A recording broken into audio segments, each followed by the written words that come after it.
Hoje temos o prazer de receber o nosso irmão Fernando Miguel, e ele vai nos falar sobre o capítulo 3 do Evangelho segundo o Espiritismo. Há muitas moradas na casa de meu Pai. Possamos recebê-lo com os nossos melhores sentimentos. Obrigado.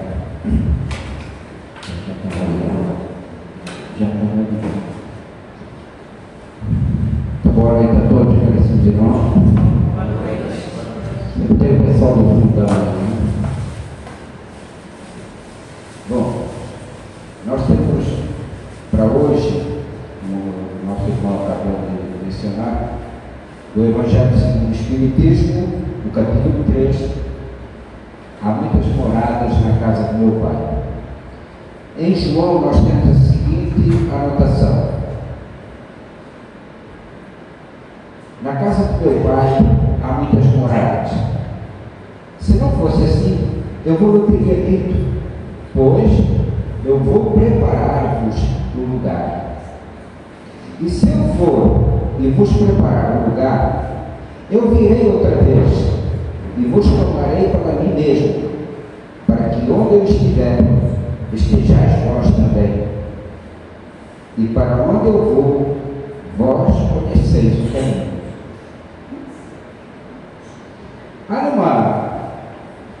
No capítulo, no capítulo 10, o Cristo Consolador, ele continua esta passagem e diz o seguinte: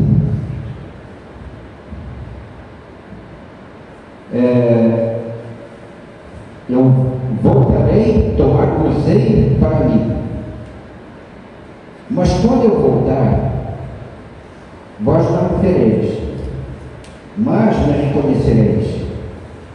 Por tudo aquilo que eu tenho dito agora, vos farei lembrar quem eu sou. Bom, caríssimos irmãos, eu acredito que, de alguma forma, alguns oradores que tenham passado por aqui tenham falado sobre a pluralidade dos mundos habitados. E claro que o próprio Cristo, para nos dar até um alento sobre, claro, não estamos falando da vida de hoje, nós estamos falando da vida há 2000 anos passados, para nos dar um alento, ele nos promete uma casa melhor. Segundo os Espíritos, quando Kardec pergunta sobre essa pluralidade de mundos habitados, eles dizem que podemos classificá-los assim: os mundos primitivos, depois os mundos de expiação e prova, que é onde nós nos encontramos hoje,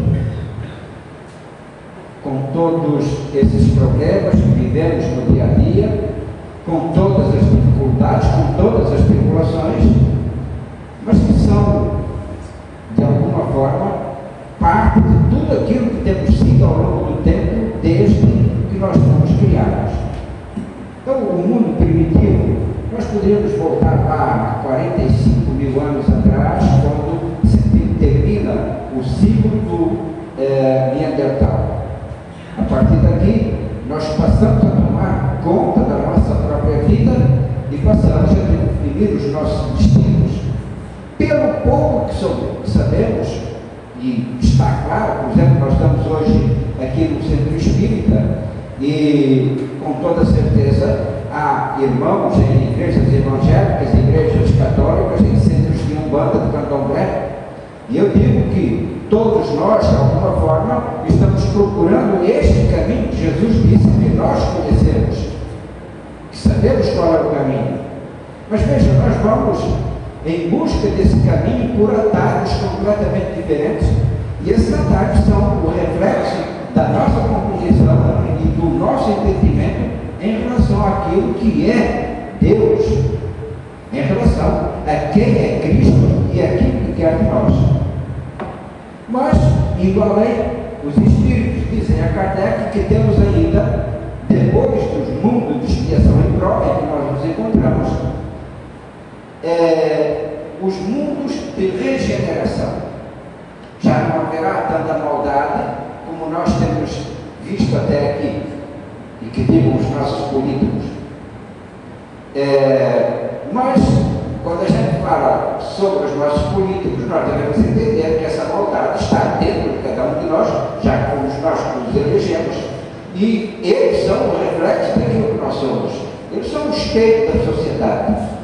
E nós, enquanto sociedade, todos juntos, e ela é formada por tudo aquilo que individualmente cada um de nós pensa e cada um de nós cria.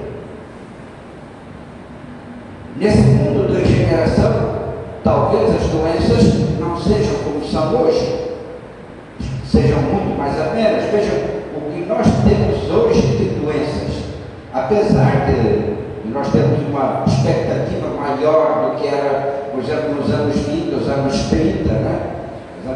Anos 20 dos anos de 1900, né? Porque nós já chegamos aos anos 20 dos anos 2000. Mas em que a expectativa de vida estava em torno de 50 anos, quando nós aqui já seríamos velhinhos caquéticos, né? Hoje nós temos uma expectativa de vida quase ultrapassando os 80 anos. Mas esse também é o progresso e a própria evolução do corpo que cada um de nós tem. E também, claro, que a própria ciência, ao descobrir a cura para muitas das doenças que podem vir, tem prolongado um pouco a nossa vida. Isto é, eles têm nos dado a oportunidade de continuarmos um pouco mais nessa encarnação, adquirindo a nossa experiência de como, no mundo de expiação e prova, expiando as nossas dificuldades, os nossos problemas e provando tudo quanto temos aprendido ao longo do tempo. Mas há uma morada mais além, que é essa da regeneração, em que seremos um pouco mais felizes do que somos hoje e não teremos as tribulações que temos hoje neste mundo. Não haverá guerras como há hoje, não haverá criminalidade como há hoje. Por isso a própria espiritualidade nos diz que apenas 1/3 dos espíritos hoje encarnados na Terra voltarão a esta Terra.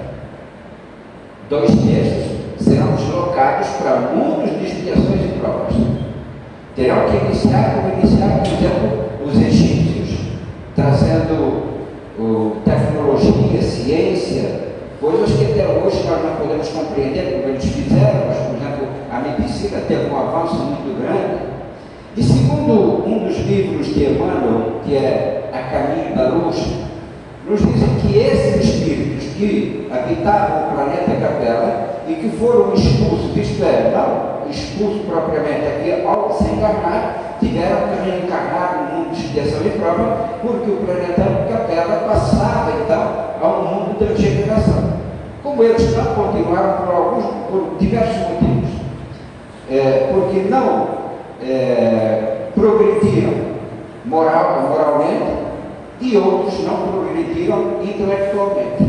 Quer dizer que esses mundos estão sempre de acordo com a capacidade que nós temos de viver neles, isto é, com a capacidade que nós temos de conviver com o restante dos espíritos que ali estarão reencarnados. Então, esses exilados de Capela, os egípcios, os maias, os astecas, os incas e grande parte dos hindus.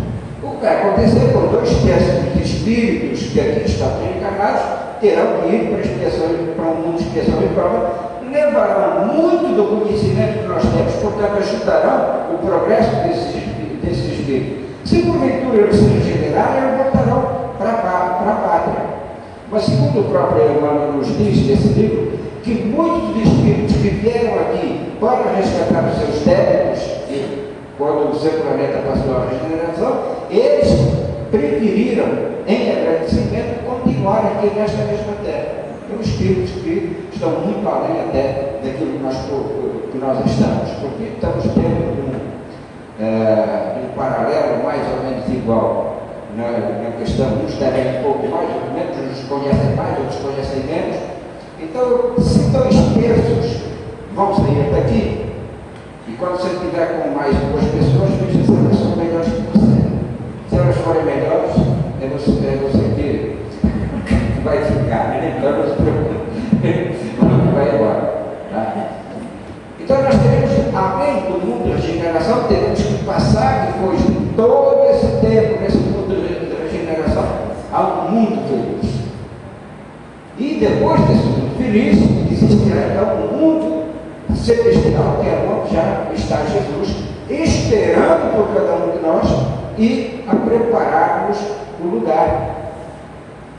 Então veja, há todo um processo. E agora voltando, por exemplo, à questão dos espíritos aqui na Terra, nós somos hoje cerca de 8 bilhões de espíritos aqui reencarnados. Mas o próprio Emmanuel nos diz que, evoluindo na Terra, são 44 bilhões de espíritos.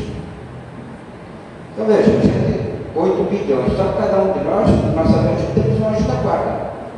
Então já somos 16 bilhões. Normalmente cada um também tem o seu obsessor de estimação, aquele que a gente não quer largar de jeito nenhum, que são aqueles que nos induzem aos vícios que nós próprios temos. Então, aumenta mais 8 bilhões aí, já vai para 24 bilhões. O restante são espíritos que estão na colônia ou estão no umbral. Porque no umbral não se luta. Tem muita gente. Num dos livros de André Luiz, ele diz que nós, quando vamos dormir, normalmente vamos passear no mundo espiritual. A grande maioria de nós não vai para colônias para aprender, vai para o umbral mesmo. É onde normalmente nós temos pesadelos, sonhos ruins, etc. E às vezes vemos coisas tenebrosas. Porque estará sempre de acordo com o estado de espírito que cada um de nós está vivendo quando vai dormir. É por isso que é muito importante que, ao nos deitarmos, a gente não se esqueça de fazer as nossas orações. E orar não é aquela questão de dizer Ave Maria e Pai Nosso, porque isso aí, claro, tudo tem o seu sentido, tem o seu significado, mas se eu for fazer isso apenas por obrigação e porque decorei uma prece, então de nada adianta. A prece tem que sair de dentro do nosso coração, tem que ser uma coisa sentida, e se não for, não adianta. Então é preciso que a gente tenha um momento de paz, tranquilo, que a gente se liga ao mundo espiritual, pensa no seu anjo da guarda, chama mesmo o seu anjo da guarda, se prepara e então conversa com Deus tal qual Jesus nos ensina. Mestre, como devo orar? Ora assim, desse jeito. Então é quando Jesus dá a oração do Pai Nosso. Podes orar assim. Mas veja, quando eu era criança, eu ia dizer que quando eu era pequeno, mas pequeno continuo, né? Quando eu era criança, como a grande maioria de nós, eu fui criado na Igreja Católica. Então eu fiz catequese, fiz primeira comunhão, comunhão solene, fiz tudo aquilo que tinha direito, e a minha mãe achou por bem que eu devia ser padre, né? Eu não gostei muito da ideia, mas assim mesmo eu fui para o seminário, mas fiquei lá por pouco tempo, em 2 meses eles me expulsaram. Mas me expulsaram só porque eu pulei o muro para ir para o cinema, tá? Então não tinha jeito mesmo. Mas então, eu indo na catequese, eu tinha que para fazer a primeira comunhão, depois que eu fiz a primeira comunhão, para tomar a hóstia do domingo, eu tinha que me confessar no sábado. Então eu ia lá diante do padre e falava sobre os meus pecados que eram grandes. Porque eu tinha brigado com o amiguinho, eu tinha desobedecido a minha mãe, eu tinha, sei lá, dito um palavrão, alguma coisa. E o padre dizia, dava penitência, eu vou rezar, vai, reza 10 Ave Marias e 10 Pai Nosso. E eu rezava assim, Pai Nosso, Ave Maria, por quê? Porque estava correndo a bola lá. Então eu queria jogar bola. Eu tinha decorado as orações e dizia aquilo por obrigação. Não é isso. Porque no fundo, quando nos colocamos a dizer palavras vãs, sem sentido, não sai nada diante de nós. Então nós queremos que não é pelo muito que oramos, mas é por aquilo que nós conseguimos transmitir à espiritualidade superior. Então, nós precisamos primeiro fecharmos em nós mesmos, para depois nós podermos então conversar com quem nós queremos. Agora vejam que coisa interessante. Nós vivemos num planeta com 8 bilhões de habitantes, como eu disse há pouco, 44 milhões de espíritos evoluindo aqui, mas nós vivemos numa galáxia que tem 200 bilhões de planetas. E se nós considerarmos que cada planeta tenha 107 bilhões de espíritos, imagina quanto nós somos.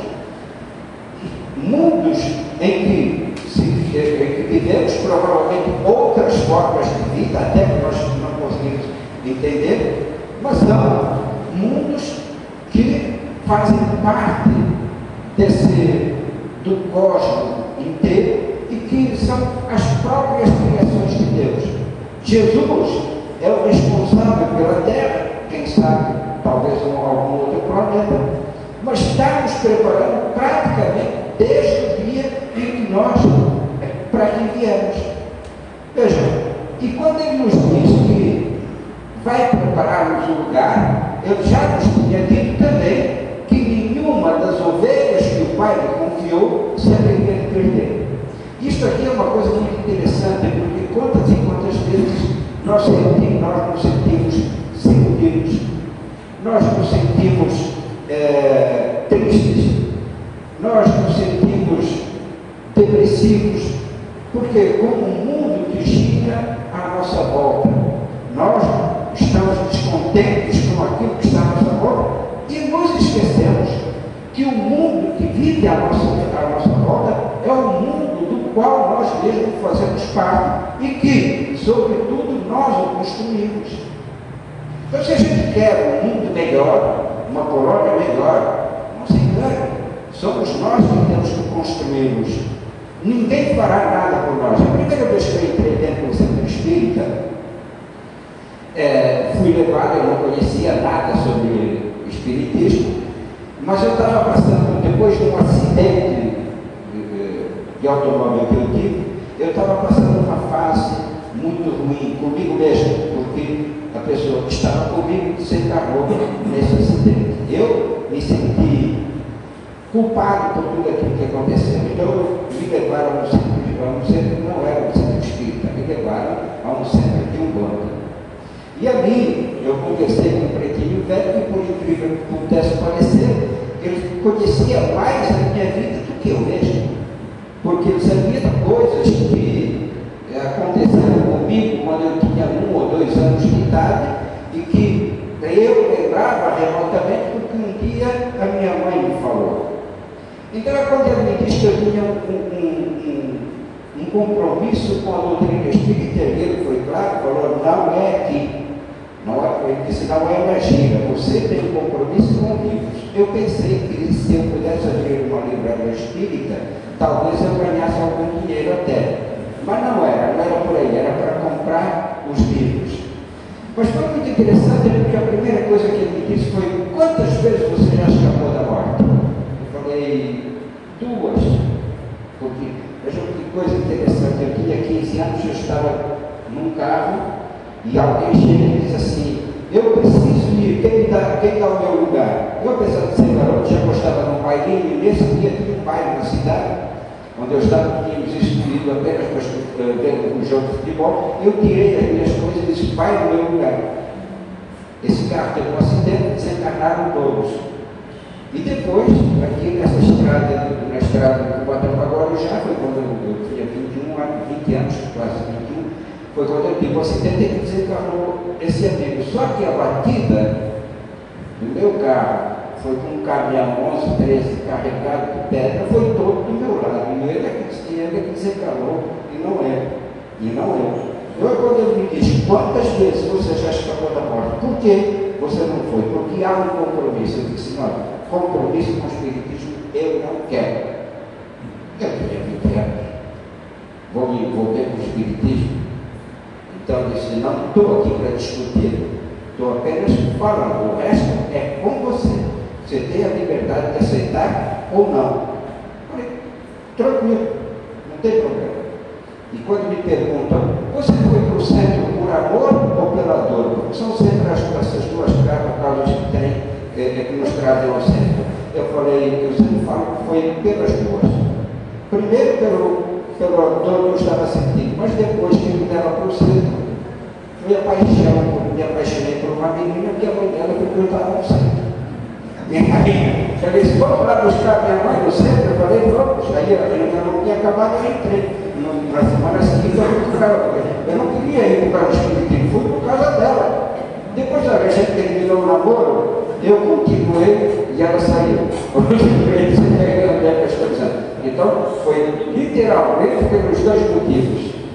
Mas todos nós temos um porquê, porque há uma questão que as pessoas acham que vem ao centro espírita, e normalmente a gente tem sim pela dor, é quando não temos mais solução para os nossos problemas, então a gente vai procurar Deus. Quem sabe, Deus resolva o meu problema. E não esquecemos que o próprio Cristo nos diz que Ele nunca curou ninguém, exceto o homem cego no tanque de Siloé, que aí ele diz que curou-se. Quando os discípulos perguntam, Senhor, quem teria errado para este homem vir cego? Vejam aqui os discípulos já têm a consciência da pluralidade das existências de fé da reencarnação. Pergunta, quem teria errado? Seria ele na outra vida ou os pais dele?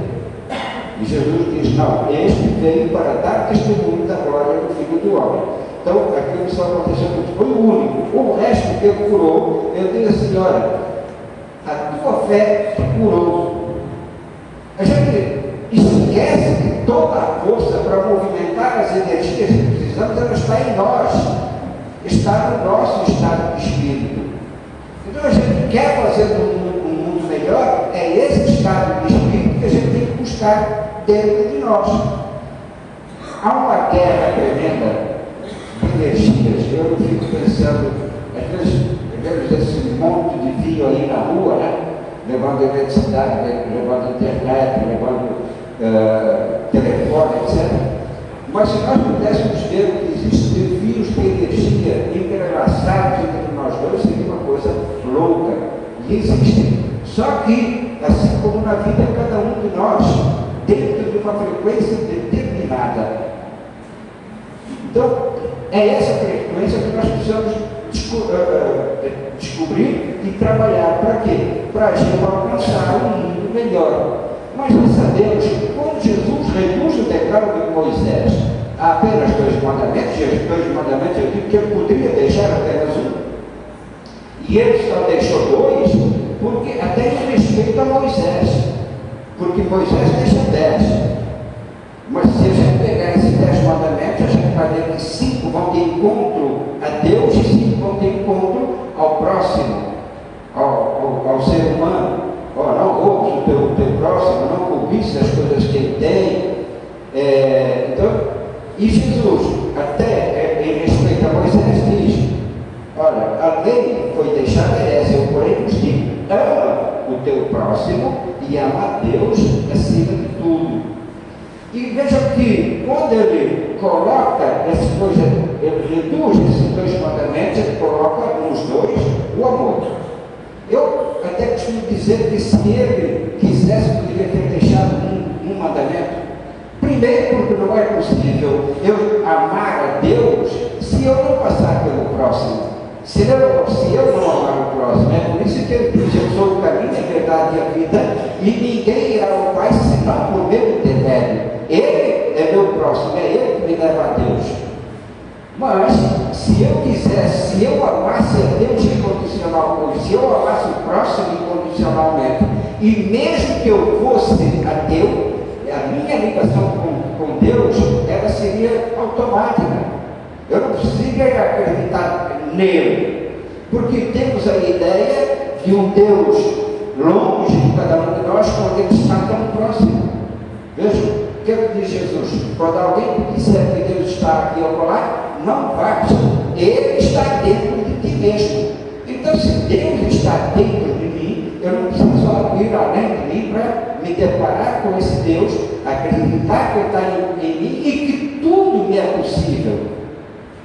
Então, dentro deste caminho, e a minha alegria é que quando ele diz, eu vou preparar-vos um lugar, ele preparou um lugar para cada um de nós. E outra coisa, a gente às vezes se sente tão longe do próprio Cristo.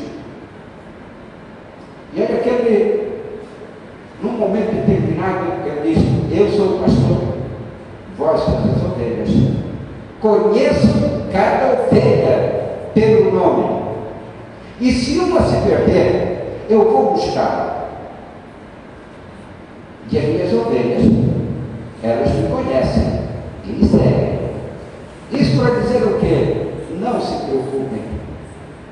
Ele conhece a cada um de nós, porque essas ovelhas foram confiadas e nenhuma delas se há de perder. Então, quando ele vai lá, ele colocou lá o lugar de cada um de nós e colocou lá, Fefe, sou eu, está aqui o seu lugar. Então, quando ele diz isso, ele diz para nos deixar tranquilos, aconteça o que acontecer. Ele diz: não venho julgar o mundo, nem condená-lo, veio salvar o mundo a partir dos seus ensinamentos. Veja, quando ele diz: derramo o meu sangue para redimir todos os vossos pecados, claro, era uma simbologia em relação ao cordeiro que era levado ao templo e que ali fosse sacrificado para redimir os pecados do seu dono. Ele se tornaria no cordeiro de Deus, nos ensinando, e a partir desse ensinamento que nós pudéssemos colocar em prática, rediria então todos os nossos pecados. Não é uma questão de perdoar os nossos pecados ou não, é darmos a consciência daquilo que é pecado ou não, e que nós nos transformemos, nós nos modifiquemos, nós consigamos então fazer aquela propalada reforma íntima. Não dizer o seguinte: olha para trás, pensa quem você era há 10 anos atrás. Eu era uma criança ainda, então não dá para pensar muito. Pensa quem era você há 10 anos atrás. Você continua a ser a mesma pessoa, você pensa da mesma forma. Então não valeu nada viver esses 10 anos, porque a vida, neste processo de evolução em busca das moradas, ela tem que ter uma constância dentro dessa transformação. Que ele diz a vocês: prefiro ser essa metamorfose ambulante do que ter aquela opinião formada sobre tudo.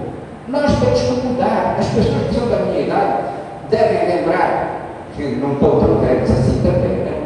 Devem lembrar como nós víamos, ou como a sociedade via, por exemplo, o homossexualismo nos anos 70, até meados dos anos 80, que era um absurdo realmente. Todos os dias no Largo do Arroz em São Paulo tinha morte de homossexual. Era uma violência tremenda. Então, e esse pensamento mudou de tal forma que hoje as coisas se fazem agora e todos nós compreendemos o direito que cada um tem de viver a sua própria vida de acordo com o seu conhecimento e o seu entendimento da vida. Está errado, não é problema meu.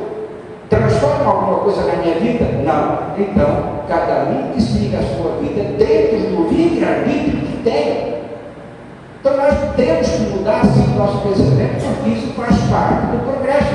É como um aluno vai para a escola, começa a fazer o A papai, o A filhinho, né? O B, o C, começa a chutar as palavras. Lá no início, com 4, 5 anos. E à medida que ele for avançando, ele vai aprendendo. Somos nós, somos eternos alunos nesta escola abençoada que é a terra em que nós vivemos, em que nós progredimos, em que nós vamos em busca de uma outra morada que seja um pouco mais feliz do que essa morada em que nós temos. Mas ninguém ganhará essa morada de assalto. Nós temos que conquistá-la partindo do princípio que precisamos merecê-la. Aqui, na lei de Deus, existe sim a meritocracia. Na nossa lei aqui, o QI, a cunha, tem de tudo. Mas na lei de Deus não tem isso não. Porque não há um Deus julgando a cada um de nós. Somos nós que nos julgamos.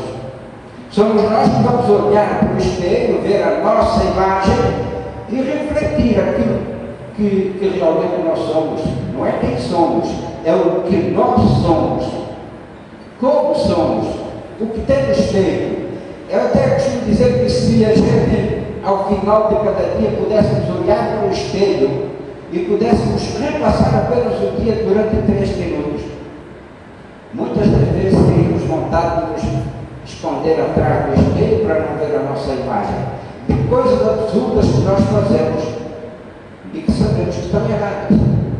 A forma como nós nos portamos com um colega de trabalho, com a família, com pessoas que têm algum tipo de aversão, com quem temos algum tipo de aversão, enfim, e que sabemos que o propósito de cada um de nós é considerarmos verdadeiramente irmãos e de que daqui não sairemos até que paguemos até o último centímetro, até o último ponto e até o último jota. Desta morada não vamos sair até que tudo esteja realmente resgatado. É aí a expiação da nossa vida, dos nossos problemas. Mas a primeira coisa é identificarmos esses problemas. Um dia desse eu estava fazendo um podcast, tem um podcast aí espírita, Recomeçar. Você vai lá no YouTube, também tem o YouTube aqui da casa, não tem esse YouTube, um podcast que faz as entrevistas, e uma pergunta de um ouvinte, ele fala o seguinte: olha, eu reconheço que eu sou muito falho, o que eu devo fazer, como eu devo proceder para melhorar? A primeira coisa, que ele reconheceu que ele é falho. Sem reconhecer, nós não conseguimos chegar a lugar nenhum. Normalmente nós não reconhecemos. Se alguém chegar para algum de nós ser orgulhoso, ninguém vai gostar. Eu, orgulhoso? Quem disse? Eu sou a pessoa mais humilde da face da terra. Né? Ninguém admite os seus próprios erros, principalmente por o próximo. Talvez depois ele comece a pensar por si próprio, talvez eu seja um pouco orgulhoso. Mas isso tem que ser transformado. Nós não podemos viver a síndrome da Gabriela, né?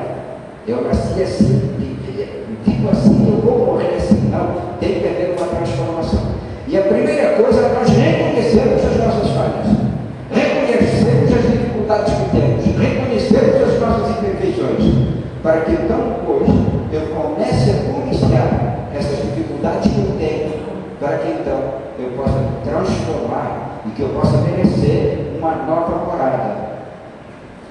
No livro Brasil, Coração do Mundo, Matéria do Evangelho, quando Ismael vai até Jesus, diz: Senhor, olha, escolheste um povo trabalhador, honesto, que era meu povo.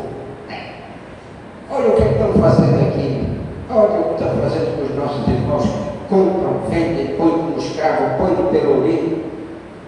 Aí Jesus diz: Ismael, eu não te falei que essa terra estaria ligada ao meu coração para toda a eternidade, mas já que vieste aqui, olha, vai até a cidade e busca todos os remanescentes da Revolução Francesa, busca todos os remanescentes das guerras entre os otomanos e mongóis, busca todos os remanescentes das guerras de Napoleão e traz para o meu seio, traz para a minha terra, a terra onde eu vou plantar o Evangelho. É aqui o Brasil. Ele trouxe todos aqueles que tinham dificuldade, algum tipo de dificuldade, trouxe para cá. Vocês estão olhando para mim. Eu não tinha nem família para me receber aqui, tive que reencarnar em outro lugar. Depois ele mandou para cá. Mas não se preocupe que eu estou olhando para o mundo também, tá? Então, ele trouxe aqueles em quem ele tinha alguma esperança. Aqueles que tinham necessidade, mas por quem ele tinha esperança. Sabe uma vez, quando era muito jovem, trabalhei numa empresa e um dia eu cheguei para o meu chefe e pedi as contas, que eu não aguentava mais. O cara chato. Como ele enchia a paciência, meu Deus do céu. E tudo ele me cobrava. Mas não cobrava mais ninguém. Aí um dia eu fiz a minha carta, estou pedindo as contas, não esperei nem que mandasse embora. Ele me chama lá na sala e disse: você está pedindo as contas por quê? Não aguento mais. Pô, pelo amor de Deus, é uma pressão tremenda. Ele olhou para mim e falou assim: Fernando, eu só cobro de quem eu sei que pode me dar. Aquele que não vai me dar, eu não vou cobrar, que não me adianta nada. Sei quem é ele, mas de você eu sei que eu posso esperar muita coisa. É assim Jesus com a gente. Ele só nos dá as provas difíceis, porque Ele sabe que nós podemos suportar. Porque Deus não colocou uma carga mais pesada em ninguém do que forças nós temos para carregar. Veja, Jesus tem uma esperança tremenda em nós, e por isso Ele veio ao mundo e morreu da forma que morreu. Mas apesar disso, fala: olha, Pai, perdoa-os, porque eles não sabem o que fazem. E nós realmente não sabíamos. Mas como Ele não tinha vindo julgar o mundo e muito menos condená-lo, Ele se propôs então a ajudar-nos, porque essa era verdadeiramente a nossa salvação, porque Ele não queria que nós continuássemos aqui, Ele queria nos levar para um mundo melhor. E quando Ele foi exatamente para preparar esse lugar. Então, se Ele se propõe a pedir de cada um de nós, a exigir que nós, através das nossas provações, expiações, soframos as penas que nós mesmos criamos, porque sabemos que nenhum de nós, até vocês, é só nós olharmos para a história, voltamos à Idade Média e vamos ver que a gente colocava bruxas dentro de uma fogueira para fazer churrasquinho ali. Ah, mas eu não botei fogo em ninguém. Claro que não, talvez não, talvez sim, não sei. Mas as pessoas que não tinham televisão, não tinham nada, nem rádio, elas iam para lá para bater palma quando o camarada começasse a pegar fogo. Aquilo era espetáculo. O espetáculo era ver alguém morrer. Não está muito diferente de hoje. Porque, vamos fazer isso, vamos dar anistia, vamos fazer. Não, tem que colocar na cadeia. Então, é puxando de um lado para o outro, cada um querendo ver a desgraça do outro. Então, o que nós precisamos mudar dentro do mundo é a forma como nós o encaramos. É nós entendermos que as dores de cada um devem ser as dores de cada um de nós. Aquele indivíduo que está sofrendo, ele é meu irmão, ele é filho de Deus, assim como eu sou, e eu preciso amá-lo. Se temos a liberdade de pensar a forma, o caminho que nos leva a Deus dentro da religião que cada um de nós professa, ou da própria política ou da filosofia, porque faz parte até da nossa evolução moral, nós mudarmos a nossa trajetória a partir daquilo que nós pensamos e que nós construímos. Vamos respeitar sempre a opinião do outro, porque se Deus não nos condena, se Deus não nos julga, Ele pede que cada um de nós se julgue a si próprio. Como nós nos propomos a julgar alguém ou a condenar alguém? A nossa vida, se queremos ser felizes, não podemos olhar para os defeitos do outro. Você é orgulhoso. Como é que eu sei que ele é orgulhoso? Eu tenho que conhecer o orgulho. Normalmente ele é meu próprio espelho. Porque as imperfeições que ele tem são aquelas que eu tenho, mas infelizmente eu me proponho a criticar a forma como ele vive, ou como ele convive, e então espero que cada um dos outros faça um julgamento justo a meu respeito. Não é como. Não esperemos que Deus seja um velho de barbas brancas sentado num trono esperando por cada um de nós. Não, Ele está dentro de cada um de nós. E é esse juízo perfeito que nós vamos fazer de nós mesmos. Se queremos uma sociedade melhor, nós temos que prepará-la hoje. Nós temos que trabalhar por ela. Se queremos que esse mundo, esta terra, se transporte a um mundo de regeneração, somos nós que temos que construí-lo. Não haverá terra sem habitantes, não haverá país sem os seus cidadãos. Então somos nós que temos que construir aquilo que nós desejamos e achamos ser o certo construir. Se Jesus veio para nos ensinar, Ele nos diz que nós somos irmãos. Então basta, se acreditamos nesse Cristo, todo mundo acredita em Cristo, todo mundo acredita em Deus.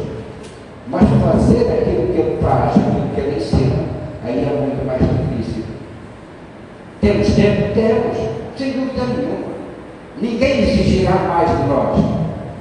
Nós só exigiremos aquilo que nós podemos dar. Agora, se nós nos propomos a uma busca incessante pela felicidade, e é isso que nós estamos fazendo, até quando colocamos em prática o nosso egoísmo, o nosso orgulho, nós estamos buscando o nosso bem-estar, o nosso prazer, a nossa felicidade. Porque eu quero ser feliz independentemente do meu irmão. Só que não entendemos que ele é a expressão de mim mesmo.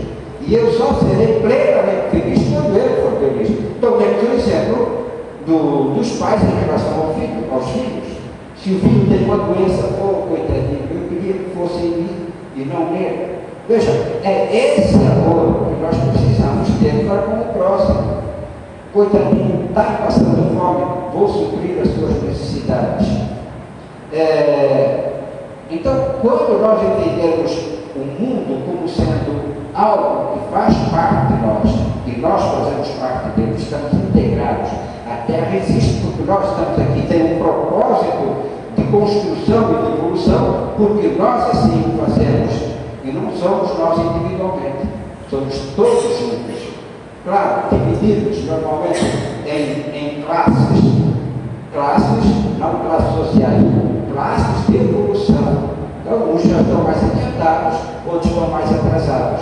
Aqueles que estão atrás de nós, é obrigação nossa buscá-los, auxiliá-los.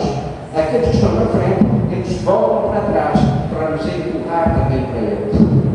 Há um caminho longo a prosseguir, nós sabemos sim, mas nós temos certeza de que nós vamos chegar lá, porque Cristo, Ele nos promete que nenhuma das ovelhas do Pai lhe confiou se há de perder. E nós temos fé, se acreditamos, nós teremos certeza então que esse Cristo hoje está segurando a cada um de nós pela mão, para nos ajudar a levar ao lugar que Ele então nos preparou.